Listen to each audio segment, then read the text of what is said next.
It's a little crazy what's going on with shooting. Apparently, they're not 2K. They're not even done with the shooting changes. Mike Wang and the 2K development team tell us that they're still monitoring everything that's going on with gameplay, and we all could expect some additional changes to shooting and shot contests. Before we get into the video, I want to invite you guys to join our Discord. It's one of the most active 2K communities out there. If you're tired of running with randoms, I'm sure you guys will find some teammates. Over 30,000 members, over 30,000 players for you to run with. The link for Discord will be in the description below. If any of you guys are new here, you end up liking the video, consider subscribing and helping us reach 110,000 subscribers. Have some thoughts? Leave them in the comment section below.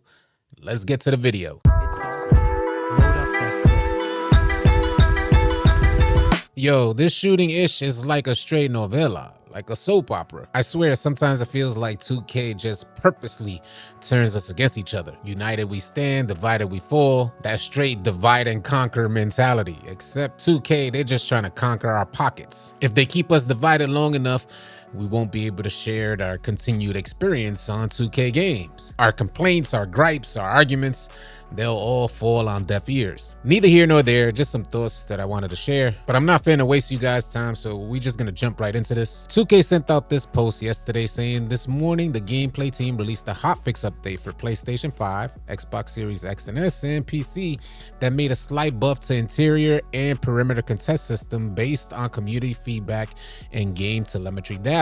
We will continue to monitor feedback and analyze shooting statistics over the next several days and make additional tweaks as necessary to fine-tune the balance. So initially 2K made some shooting changes, and 2K Labs recent testing found out that 2K increased your make percentages by about 3% on average throughout the green window. What 2K failed to realize while making this adjustment is that somehow affected the whole shot contest system. After the patch update, what was normally considered tight coverage was now considered open. And a bunch of clips of these scenarios, they started spreading through the 2K community like wildfire. 2K had to address these concerns, and they're letting you know they're gonna keep on watching. For me personally, I have trouble understanding why 2K is so Confucius. We're not talking about a AA development team here. We're talking about a AAA title development team that's been working on the same game for over 2.5 decades. I guess it is what it is, man. I'll definitely do my best to keep you guys posted on any additional changes that may come to 2K in the form of hot fixes or patch updates. So if you're new here, definitely consider subscribing to stay up to date with the latest news and info. I would like to reference this post from the good homie AllCity Big Heck as he breaks down from his perspective what he feels is going on with the 2K community, pointing fingers at each other about all of these shooting changes on 2K. It's a pretty lengthy post, but it makes some good points. Hopefully you guys could bear with me here. AllCity Big Heck starts out by saying, let's establish the actual story when it comes to this shooting crisis, or whatever you want to call it. Tell me if I'm wrong in any of this interpretation. Hopefully we can get everyone on the same page and create true feedback loop instead of the confirmation bias crutch that's been clouding the whole shooting debate. We need more people in the 2K community trying to build bridges instead of collapsing them. The good homie AllCity Big Heck says, number one, shooting did not make sense pre-patch. It just did not. The animations were not matching the green windows. People said keep it the same in fear of the shooting becoming too easy and creating an imbalance. But no one really knew what they were requesting to keep. Well, to that point, I say I was one of those folks that were saying leave shooting alone because 2K has a track record of ineffectively adding changes to the game to address community concerns. In fact, my experience as a 2K player, the changes that 2K makes in regards to gameplay, they don't address community concerns. They in fact add to them. So much so that I was inquiring in yesterday's video whether or not this stuff is intentional. But we'll continue on with AllCity Big Heck's post. Number two, the Season 2 patch drops and mentions a small buff to open shots. Shooting felt way better than it did before and made more sense. It felt like way more than a small buff to most people. Fingers start pointing at people that share frustrations at the lack of consistency in shooting Season 1. Number three, yesterday we received two interesting developments. 2K Labs tested the shooting buff and determined the buff was a 2 to 3% average throughout your green window, which is less than the shooting boost purchase of a buff. So in other words, if you buy a skill boost, this buff that 2K incorporated with the Season 2 patch was even less than what you would get from purchasing a shooting skill boost. Also, 2K announced that the shot contest system is getting patched. He goes on to say 2K last finding can help us draw the conclusion that the small shooting buff was not the catalyst to this sudden increase in shooting effectiveness. He says Boomy pointed it out to me, and it makes perfect sense that the adjustments to input delay in the patch helped the shooting mechanics line up properly. The shooting was never that difficult to begin with. The animations in our input, they just weren't in sync. That's a whole nother can of worms. Basically saying that our input delay, which was addressed with the Season 2 patch, that's what was causing us to miss so many shots for Season 1. Anyway, he goes on to wrap this post up by saying 2K announcing that the contest system can help us draw the conclusion that the correction to shooting input has exposed flaws in the contest system. And he quotes 2K here by saying, we will continue to monitor feedback and analyze shooting statistics over the next several days and make additional tweaks as necessary to fine-tune the balance. Heck says that tells him the stats on the contests are not currently consistent and has to be tinkered with for balancing purposes. And he caps this post off by saying, I have now concluded my 2K TED Talk. Hopefully dialogue like this from AllCity Big Head could help us start building bridges. If we have a platform to share our common experiences and we allow ourselves to be receptive to what somebody else is experiencing on the game, then maybe we can justifiably work towards creating some change. Changes to 2K gameplay is something that the 2K community is all too familiar with. We, the 2K community, are one of the most adaptive gaming communities out there. And that's mainly because 2K is forever evolving. Or maybe we should replace the word evolving with revolving. If you're a veteran of the 2K franchise, then you notice that 2K loves to reintroduce old gameplay mechanics as something new in future iterations of 2K. 2K changing the game so much that they've created a revolving door of a 2K player base. Players are in for a season and then gone the next. If any of you guys got thoughts to share on this topic, please post them in the comment section below. There's a couple of pending topics that I've been meaning to get to, so we're about to go through them right now. Firstly, let's hear from a casual, somebody who considers himself a casual player on 2K games. Let's hear what Just Reacts feels about these shooting changes. I miss those days where you just hop on and you just play the game for what 2K gave you. If shooting was difficult, you had to learn to shoot. Not everyone could be a good shooter. Now that we have influencers that just wants to cry and send their community to go tag Mike Wong and cry. I'm not one of the best shooters in the game. I am probably below average, if not worse. But for sake, I enjoy the game and I enjoy the challenge of having to learn how to shoot. The fact that now you make it easy for everyone to shoot again.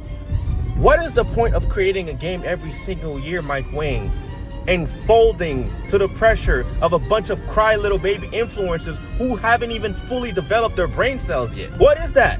Like, what's the goal? Every single year we play a game, you might have dropped the game and at the beginning maybe it's just server issues, it's delays, but the gameplay is perfect. But because a few other bunch cry about it, you fold every year, break the game, change animation, the codings go up. You can't stand on your creation, Mike Wayne. Every year you gotta change. Or do you actually enjoy doing this, people? Do you actually enjoy dropping a game? The ones that enjoy it, cool, but we're gonna f up their experience and then we're gonna keep doing it. And if it breaks, oh well, they cried about it, they deal with it. I'm tired of this, bro. I'm tired of playing this game every freaking year and it's the same crap. Damn, man, fix your shit, Mike Wayne. Like, turn shooting back to how it was, bro. You know what I'm saying, bro? Fix your freaking game, 2K. Now, there's another hot topic in the 2K community that I've been somewhat procrastinating on getting to. The most successful and biggest clan that I've personally experienced on 2K games was the DF clan. The work ethic that I seen come out of that DF clan, it helped mold my approach toward YouTube and becoming a content creator. I'm talking about every single hot topic on 2K games they had covered. Whether you were looking up the best builds, the best jump shots, the DF clan pretty much owned those titles. I have personally tried on multiple occasions to get a group of folks together to create something even remotely close to what the DF clan accomplished being YouTube 2K content creators. And I could tell you guys firsthand, it's proven to be one of the most difficult tasks to get a group of men together and go out and get that bag. As we all know, the DF clan, it ended up collapsing. And because I admired what them folks were doing on YouTube, especially these young folks, I was super proud of what they accomplished. You could imagine I was heartbroken when I saw their collapse. Well, here we are years later, prominent members of the once DF clan now separated, going their own respective ways, and still finding success, by the way. Some of the issues that forced the collapse of one of the most popular 2K clans are starting to resurface. As some of you guys may know, the head of that DF clan, he never showed his face. Very recently, doing a face reveal after so many years in the 2K community. Here's a snippet from Uncle Demi's video of Power DF sharing what happened with the DF clan. If you guys want to see the whole video, I recommend you go check out Uncle Demi's channel. When did it started becoming more like all together kumbaya to where it started becoming like a competition? I'm gonna be honest. It was always a competition. Okay, so Like, so I it's don't- all I- competition. You want the number one Yep. spot. I don't care if you on a team. I don't care if you're by yourself. You still want to be the number one spot. And if you're not trying to be the number one, then you just ain't trying to compete. And at the end of the day, you in the wrong sport because YouTube is very, very, very competitive. You have to continue to evolve. You have to continue to try to come up with the next idea. Because if you don't, you'll be last week news. I mean, like that's how quickly you can get left behind. So it's very hard to be, relevant for so many years, especially someone like you. You're talking about over 10 years of in this game. Where do you think it went to the point of to where it was like where everything got leaked and it was just like, dude, like, oh my God, like Power is like trying to like, undermine grinding his editing. I want you to do mine first. Like, where do you, in your mindset, when did it switch to where it's like, yo, like this dude's really on my heels now. I got to start, figuring out other ways. So there's always this friendly competition where it's like, I want to be better than him. You know what I mean? And I see him doing something, Yeah. I want to do that too. And I want to be best. And I feel like everybody kind of felt that way.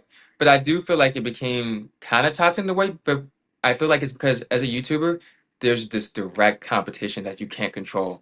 And there's a lot of things like there's certain videos everyone posts. So let's say new season vid, right?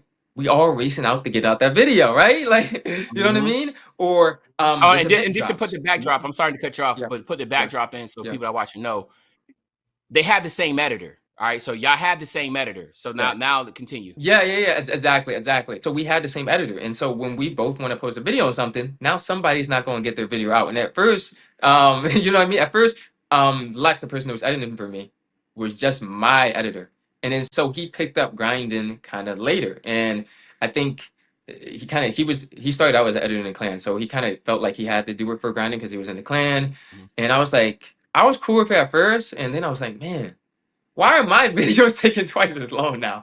I was like, nah, like I don't like that. I don't like that because I'm trying to eat too, and I'm trying to do well. And I accused him of a lot of things where I was like, man, I feel like you trying to help him pass me subs. Like, Now, well, like what just, are you? just to Like, be clear, did he expose those DMs or did someone else expose them? Your editor exposed those DMs? Yes, exactly. But keep in Okay. mind that he exposed them 3 years later because this happened in 2K19. Of But it didn't course, come yeah, I out know that. until Yeah, 2020. I know that. Yeah. Yeah. He exposed them 3 years later, but I just want to make sure him himself exposed those DMs. Okay, go ahead. Yeah, and I'm like, bro, like you got to drop him, or if you want to continue to work with me, you know what I mean? And I've already paid you because I pay you monthly. I pay you at the beginning of every month a set amount, and so that's what people come up with all the chargeback stuff. I'm like, if you're not gonna do my work, I'm charging back my money. And they acting like I was just randomly trying to charge back people or anything. That happened, and he was like, man, I don't really want to edit for grinding, to be honest, but I don't really know how to tell him that. So I was like, man, all you gotta do is make up some excuse. I said, if you can just make up anything. If you don't feel comfortable telling him directly, you can say you have an eye patch injury, you can't really do it right now. And eventually, if he hits you up, and that's where people kind of took it. If he hits you up repeatedly and he's not hitting you, he's gonna find somebody else, and you won't have to edit for him anymore. Why not just be like, I'm gonna keep it a buck with you, bro? Like, we can't have the same editor. We're trying to drop the same videos at the same time. So, like, I really want to. I'm gonna be honest with you. Like, I'm telling him to drop my stuff first. He was my editor first. This is a guy that I've had since day one. I'm gonna let you know up front, like, listen, he has to do my videos first. Why not have that conversation with him? Why go like? So I think it's 2 reasons. Number one is this complicated. Grinding actually didn't know he was editing for me too. It wasn't like a known thing. Like people didn't know who my editor was. Maybe I was doing a little bit gatekeeping, but anyway, that was, people didn't really know he was editing for me. But for the second reason is I think that's the conversation I should have had if I look in retrospect. But I was young. I wasn't mature enough to have that conversation. And I thought Yeah. from the end, like, man, I don't know how he's gonna take it. If I tell him we can't use the same editor, a lot of people take that like, you hating on me. You don't want me to succeed. You trying to hold me back Yeah. because I can't use the editor that you're using. Like, Yeah. and I was afraid of that direct confrontation. To be honest with you, that's Yeah. just being straight up. I didn't want to have that Yeah. direct confrontation, and so I Mhm. think now, being more mature, I'd be like, yeah, that's the conversation we should have had. But I didn't want to have that confrontation. That's I the didn't want to upset conversations y'all anybody. So have it was right now. either, The current yeah, DF members, they kind of know like, yo, exactly. Right now, it's I'm my just gonna tell editor. somebody. I'm gonna be like, yo, Yeah. it's my editor. You're gonna have to find. But back then, being 18, 19, I wasn't mature enough to do that, and I Yeah. was just like, let me try to handle it kind of sneaky, like, you know what I mean? But it Yeah. wasn't ill intent, like I feel like a lot of people perceive, like I just really want to hurt grinding or sabotage. I was not. That was not in my mind, kind of at Yeah. all. It was just Mhm. like I kind of wanted to take control of the situation, and I didn't really handle it the correct way. So when all this stuff came out 2 years later, then you can see Yep. how where grinding is like, bro, wait a minute, man. Like, so for the No, he knew past about 2 this. years, He knew about he this. knew about this before the information came out.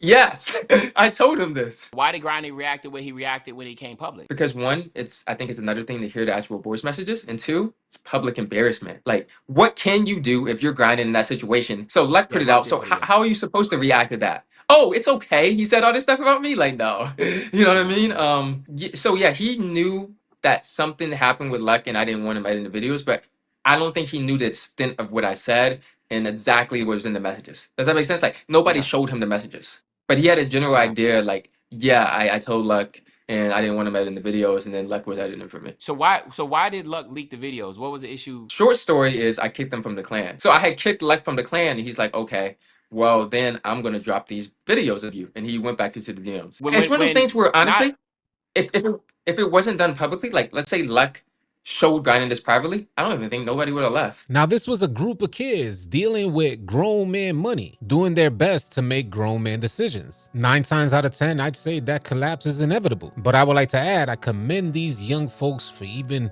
going as far as they did. And furthermore, still finding success in what they started with. Now we hear from Grinding. Grinding ended up sending out this lengthy response. Grinding says this is just blatantly false. I've made my peace with the situation, but to backtrack and say the problem was because his editor wasn't doing his videos on time is just a blatant lie.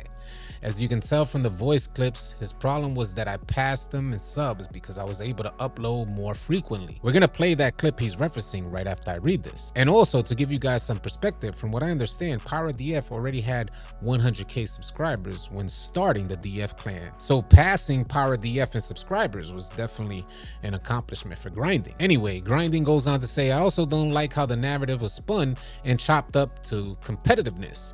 It is perfectly fine to compete with your friends as long as you aren't going out of your way to hinder your friend's success, which he actively did and publicly apologized for. So why backtrack now and try to paint a different narrative? You can just delete your apology video where you fully admitted guilt and expect us all to forget what actually happened? Ooh, there is some fire in them words. Grinding continues on saying, I genuinely have no ill will regarding the situation anymore. Multiple people have hit me up about him doing a face reveal, and every time I've said it's dope and that'll only help his career moving forward. I genuinely believe he has a promising career ahead of him with face cam. He's naturally a funny dude on camera. Now, I don't know if that was a shot that he was trying to take at him there. You guys let me know in the comment section. He goes on to say, I can also believe he's changed and matured as a person over the years, but not if he keeps backtracking and lying to make the situation sound better years later. And Grinding caps off his post by saying, we've all moved on, nobody cares anymore. You're a human being who made a mistake, own it, and keep striving to be great. We're about to play that clip off, but I'm definitely curious to hear your feedback after what you know so far. And I would like to hear from both perspectives, whether you're new to the situation or you were actually there when it went down. Is Power DF backtracking and creating a whole new narrative? Share your thoughts in the comments. Let's load up this clip from Grinding. Do you think he will pass me before the end of 2K20? Grinding has been doing YouTube for 3 years. Never ever uploaded consistently until you became his editor. I stayed ahead of him this entire year because I was able to upload more consistently, quicker than he has. Now that you're editing for him, he has the same advantage I do. You can do what you do, but if you slow it down and slow walk it, maybe, you know what I'm saying, we can affect him a little bit. Do you see how you're trying to hinder his entire career Yeah, You yourself, and you're probably the closest person to him. I see it. I do see it. Like, imagine how embarrassing that looks for him. Grinding stayed by your side this whole entire time, bro.